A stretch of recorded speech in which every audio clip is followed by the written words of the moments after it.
आज मैं आपके लिए एक नई स्टोरी लेके आया हूँ। फिर एपिसोड के स्टार्टिंग में दिखाया जाता है एक सिटी के बहुत ही अमीर घर के इंसान को, जिसका नाम होता है मास्टर जी। और आज उसकी वाइफ बच्चे को जन्म देने वाली है, जिसके कारण मास्टर जी अपने घर जा रहे होते हैं। जिसके बाद हम एक और जगह देखते हैं जहाँ पर पोस्टर लगा होता है एक शैतान की, और सुना है कि ये शैतान बच्चों के अंदर जाकर उनकी आत्माओं को खाता है। और इसलिए यहाँ के लोग जब भी कोई बच्चा पैदा होने वाला होता है तो उन्हें बचाने के लिए पहले से यहाँ के लोग तैयार रहते हैं। और फिर जिसके बाद हम मास्टर जिन के घर पर देखते हैं, जहाँ पर पहले से 2 लोग तैनात होते हैं और ये दोनों ही लोग शैतानों को मारते हैं। मास्टर जिन को भी डर होता है कि मेरे बच्चे पर भी कोई शैतान हावी ना हो जाए, और इसीलिए इन दोनों को उसने बुलाया होता है, जिसमें से एक मंदिर का पुजारी होता है तो दूसरा तलवारबाज होता है। अब वो पुजारी कुछ मंत्रों का जाप करने लगता है और इसे परेशान होकर तलवार चलाने वाला शख्स उसकी जो छड़ी होती है उस पर एक कागज से वार कर देता है। जिसके बाद पुजारी कहता है, क्या तुम कुछ देर के लिए शांत रह सकते हो? जिस पर वो तलवारबाज कहता है कि भला ये फालतू के मंत्र जाप करने से क्या होता है? क्या तुम एक चोर हो? मुझे लगता है कि तुम बस लोगों को झूठ बोलकर उन्हें लूटने के लिए आए हो। जिसके बाद वो तलवारबाज उस पुजारी का जो है छड़ी छूने की कोशिश करता है, लेकिन वो पुजारी उसे रोक देता है। जिसके बाद वो तलवारबाज उस पुजारी से पूछ लेता है कि आखिर तुम्हारी छड़ी किस काम की आती है? जिस पर वो पुजारी कहता है कि ये मेरी 8 रिंग वाली छड़ी है, एक ऐसा महान हथियार है जिसके कारण मैं कई मॉन्स्टर को यानी कि कई दानवों को मार सकता हूँ। और साथ ही अगर हमारे आसपास कोई दानव या शैतान होता है तो ये छड़ी तुरंत आवाज करने लगती है। तलवारबाज ये सुनकर उसकी बुराई करने लगता है और उसे भला बुरा कहने लगता है, और फिर कहता है कि अगर क्या होगा अगर यहाँ पर भी एक बच्चा पैदा हो जाए जिसके अंदर भी एक शैतान पैदा हो जाए, और वो शैतान कोई आम शैतान नहीं बल्कि आत्मा को खाने वाला शैतान होगा, जो कि बच्चे के पेट से ही निकल के आता है। और उसकी शक्ल पैदाइश से ही काली होती है और वो बच्चे का आत्मा को धीरे धीरे करके उसे खा लेता है। और फिर उसके बाद वो तलवारबाज उस पुजारी को डरा देता है कि तभी वहाँ पर मास्टर जिन की पत्नी एक बच्चे को पैदा देती है, जो कि एक लड़का होता है। अब बहुत समय बाद मास्टर जिन के परिवार में कोई लड़का पैदा हुआ होता है और इसीलिए मास्टर जिन काफी ज्यादा खुश होते हैं और वो अपने बच्चे का नाम जिन बुहुआन रखते हैं। कि तभी उस पुजारी की जो छड़ी होती है वो आवाज करने लगती है, जिसे देखकर वो पुजारी समझ जाता है कि कुछ गड़बड़ है, और फिर कहता है कि ये छड़ी बज रही है, इसका मतलब ये है कि यहाँ पर जरूर कोई शैतान है। कि तभी मास्टर जिन के घर पर बहुत ही तेज हवा आती है, जिसके बाद वहाँ पर जितने भी मोमबत्ती दिए होते हैं वो सब बुझ जाते हैं और वहाँ पर अंधेरा हो जाता है। सब लोग काफी ज्यादा डरे हुए होते हैं। कि तभी मास्टर जिन के हाथ में जो उनका बेटा होता है, कि तभी मास्टर जिन अपने बच्चे को देखकर डर जाते हैं और पीछे हट जाते हैं, और वो पुजारी और तलवारबाज ये देखकर काफी ज्यादा डर जाते हैं। पुजारी अपनी जान बचाकर बहुत तेजी से वहाँ से भाग जाता है क्योंकि वो काफी ज्यादा डरा होता है। कि तभी कमरे से एक बहुत जोरदार आवाज आती है, जिसके कारण सब लोग डर के भागने लगते हैं और तलवारबाजी वहाँ से अपनी जान बचाकर भाग जाता है। कि तभी हम मास्टर जिन को देखते हैं जहाँ पर उनका बच्चा एक शैतान में तब्दील हो जाता है और वो तुरंत अपने पिता पर हमला कर देता है। और फिर जिसके बाद हम एक चौराहे पर देखते हैं जहाँ पर हमारा मेन कैरेक्टर जियान होता है, और वो वहाँ पर सभी लोगों को बहुत ही महान कहानी सुनाकर उन सबको इम्प्रेस कर रहा होता है। उसकी कहानी इतनी अच्छी होती है कि सभी लोग वाहवाही करने लगते हैं। जियान सबका ध्यान कहानी सुनाकर अपनी तरफ कर लेता है और अपने भाई को वो लोगों के बीच उनके जेब काटने के लिए भेज देता है ताकि वो उनके पैसे चुरा सके। जिसके बाद जिनकी कहानी सुनते वक्त उन सबको पता नहीं चलता है कि उनकी जेब कोई काट भी रहा है। सब कुछ बहुत अच्छे से चल रहा होता है। जिन उन सब का ध्यान अपनी तरफ खींच रहा होता है और लोगों को ये पता भी नहीं चलता है कि चुपके से उनका जेब कोई काट भी रहा है। कि तभी जियान का भाई जो सबका जेब काट रहा था वो एक शख्स से जाकर टकरा जाता है, जिसका नाम याओसेन होता है। जियान कहानी सुना ही रहा होता है कि तभी उसे याओसेन उसे एक आवाज लगा देता है, और जब जियान ये देखता है कि उसका भाई एक अनजान शख्स के पास खड़ा हुआ है तो उसे तुरंत ही गुस्सा आ जाता है। असल में जियान को पता होता है कि शख्स ने उसकी चोरी पकड़ ली है। जिसके बाद जियान याओसेन से कहता है कि अगर कोई शख्स शतरंज खेल रहा हो तो शतरंज को देखने वाले लोगों को चुप ही रहना चाहिए। याओसेन काफी शांत अंदाजे में कहता है, असल में मुझे आपकी कहानी बहुत अच्छी लगी, लेकिन उसमें एक कमी भी है कि तुम कहानी को बहुत ही ज्यादा बढ़ा चढ़ा कर बोलते हो। जियान को अपनी बुराई सुनना बिल्कुल भी अच्छा नहीं लगता है और इसी कारण वो गुस्सा हो जाता है और तुरंत ही शाओयान से लड़ने लगता है। लड़ते वक्त भी याओसेन जियान से कहता है कि हर एक शख्स जो कि कहानी सुनाता है उसका बर्ताव तो बिल्कुल शांत रहता है, लेकिन तुम्हारा बर्ताव तो काफी ज्यादा गुस्सेल है। शाओयान जियान के हर एक अटैक को बड़े आराम से रोक देता है, और फिर जिसका जियान शाओसेन से कहता है कि मैं तुम्हें दिखाता हूँ कि कौन सबसे ज्यादा ताकतवर है। और फिर जिसका जियान अपनी टेक्निक का इस्तेमाल करता है जिसका नाम सोर्ड आर्ट होता है। जियान अपने इस टेक्निक से सोर्ड को अपने कंट्रोल में कर सकता है और उसे हवा में उड़ाकर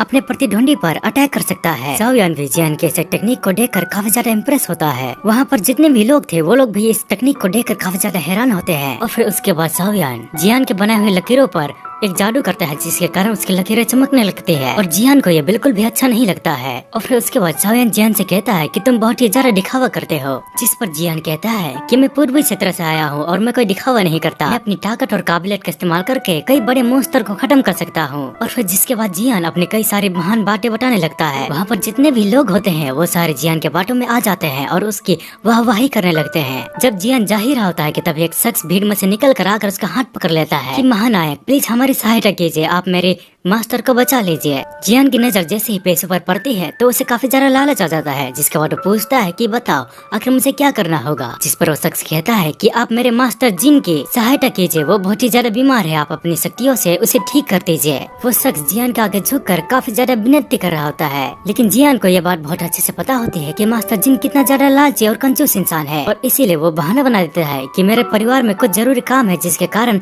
मैं काम नहीं कर सकता हूँ। कि तभी वहाँ पर सावसेन आ जाता है। आपकी जो भी दिक्कत है आप मुझे बता सकते हैं, मैं इसी के साथ हूँ। अब सावसेन की बातें सुनकर जियान कहता है कि तुम्हें ज्यादा नहीं बोलना चाहिए, ज्यादा बोलना शरीर के लिए अच्छा नहीं होता है। जिसके बाद सावसेन उसके दिए खट को पड़ता है और फिर जिसके बाद सावसेन कहता है कि हालत बहुत ही ज्यादा गंभीर है और अगर हमने जल्दी इलाज नहीं किया तो वो जो बच्चा है वो जल्द ही मर सकता है। जियान इस काम को करने तो नहीं चाहता था, इसलिए वो वहाँ से जाने लगता है, लेकिन सावसेन उसे रोक देता है और फिर उसके बाद उन दोनों के बीच थोड़ी बहस होने के बाद वो दोनों चलने के लिए तैयार हो जाते हैं। और फिर जिसके बाद वापस से हम मास्टर जिन के घर पर देखते हैं, जहाँ पर इस बार सावली जो कि जियान का भाई होता है और साथ ही सावसेन और जियान भी टेबल पर बैठकर खाना खा रहे होते हैं। लेकिन जियान कुछ नहीं खा रहा होता है और जाकर देखता है कि उस बच्चे की माँ कैसी है। बच्चे की माँ अंदर रो रही होती है और कहती है कि प्लीज मेरे बच्चे को ठीक कर दो। जिसके बाद वो नौकर जो कि जियान और सावसेन को यहाँ पर लेके आया था वो कहता है कि मिस आप बिल्कुल भी चिंता ना करें, इस बार मैं 2 महानायकों को लेकर आया हूँ जो कि बहुत ही ज्यादा कामयाब इंसान है और उन दोनों की काबिलियत बहुत ही ज्यादा महान है। जिस पर उस बच्चे की माँ रोते हुए कहती है कि पिछली बार भी तुम 2 लोगों को लेकर आए थे जो कि वो दोनों ही धोखेबाज थे। और फिर जिसके बाद जियान वापस जाकर अपने टेबल पर बैठ जाता है। सावसेन जियान से पूछता है कि आखिर तुम कुछ खा क्यों नहीं रहे हो। जिस पर जियान सावसेन से कहता है कि ये सब जो हुआ है बिल्कुल तुम्हारे कारण ही हुआ है, हम इस मुसीबत में तुम्हारे कारण ही फंसे हुए हैं। ये मास्टर जिन नाम का जो शख्स है बहुत ही ज्यादा लालची इंसान है और ये कभी भी कुछ नहीं देता। ये बंदा हमसे काम तो करवा लेगा लेकिन जब हम इसे पैसे मांगेंगे तो हमें कुछ भी नहीं देने वाला है। जियान सावयन को बहुत ही ज्यादा खड़ी खड़ी सुनने लगता है और कहता है कि अगर तुम इस दौरान मारे भी गए तो मुझे उससे कोई मतलब नहीं होगा, क्योंकि मेरी तो एक खुद की फैमिली और मुझे अपने परिवार का ध्यान रखना है। जिस पर सावसेन कहता है कि छोटे भाई तुम्हें खाना पसंद है। जिस पर सावली हाँ कहता है और क्या तुम हर रोज ऐसा खाना खाना चाहोगे। जिस पर सावली दोबारा हाँ कहता है। अब सावसेन के इसी हरकत पर जियान को काफी ज्यादा गुस्सा आता है, लेकिन वो सावसेन को कुछ कह भी नहीं सकता है। और फिर उसके बाद जियान सावसेन के पास बैठता है और उसे कहता है मुझे कुछ सालों का एक्सपीरियंस है और इसीलिए सब कुछ तुम मुझ पे छोड़ देना, बाकी सब मैं देख लूंगा। और फिर जिसके बाद वहाँ पर मास्टर जिन आते हैं और वो आते ही बहुत ही ज्यादा रिस्पेक्ट से उनको कहते हैं कि महानायक आपका यहाँ पर आने का बहुत बहुत शुक्रिया, प्लीज आप मेरे बेटे को ठीक कर दीजिए और इसके बदले में आप मुझसे जो चाहे मांग सकते हैं, मैं आपको कोई भी कीमत देने के लिए तैयार रहूंगा। अब इतना सारा सोना देखकर जियान को काफी ज्यादा लालच आ जाता है और कहता है कि आप बिल्कुल भी फिक्र न करें, जो कोई भी दिक्कत है हम उसे आसानी से संभाल लेंगे। और फिर जिसके बाद जिन और सावसेन को मास्टर जिन अपने बेटे से मिलाते हैं जो कि आंगन में एक लकड़ी के घोड़े के ऊपर बैठकर खेल रहा होता है। और फिर जिसके बाद वो बच्चा पीछे मुड़ कर देखता है और अपने बेटी की ऐसी भयानक शक्ल देखकर खुद उसका बाप भी डर जाता है। और फिर जिसके बाद यासेन और जियान उन्हें कहते हैं कि आप घर के अंदर चले जाइए और दरवाजा बंद कर दीजिएगा। और फिर जिसके बाद वो दोनों उस छोटे बच्चे शैतान से लड़ने के लिए तैयार हो जाते हैं। अब वो दोनों शैतान से लड़ने जा ही रहे होते हैं कि तभी मास्टर जिन का नौकर उन्हें रोकते हुए कहता है कि आप उस पर अपना तलवार मत यूज कीजिएगा क्योंकि वो उस पर काम नहीं करती है। यासेन ये बात जियान को भी बताना चाहता था, लेकिन जियान बहुत ही ज्यादा बेफिक्र उसके सामने चला जाता है और उसे कहता है कि मुझे कोई फर्क नहीं पड़ता, भले ही तुम एक बच्चे हो, लेकिन मुझे शैतानों से सख्त नफरत है और इसीलिए मैं तुम्हें भी मार दूंगा। जियान की ऐसी बातों को सुनकर उस बच्चे को गुस्सा आ जाता है और गुस्से में अपने लकड़ी के घोड़े को उठाकर सीधा जियान की तरफ फेंक देता है, जिसे जियान अपने स्वॉर्ड से काट देता है और कहता है मुझे यकीन नहीं थी कि तुम में इतनी ताकत होगी। जिसके बाद वो शैतानी बच्चा अपना जब मुंह खोलता है तो उसमें से 2 बहुत ही ज्यादा डार्क एनर्जी वाला 2 काले हाथ निकलते हैं जो कि सीधा जियान के ऊपर अटैक कर देते हैं। लेकिन जिनकी तलवार में एक खासियत होती है कि वो किसी भी शैतान को मार सकती है और इसीलिए वो बच्चा उससे भागने लगता है और जियान के हर एक अटैक को डोज कर रहा होता है। वो दोनों ही एक दूसरे के हमले को डोज करके एक दूसरे पर हमला कर रहे होते हैं। अब यासेन को पता चल जाता है कि आखिर उस छोटे शैतान की कमजोरी क्या है और इसीलिए यासेन उस बच्चे के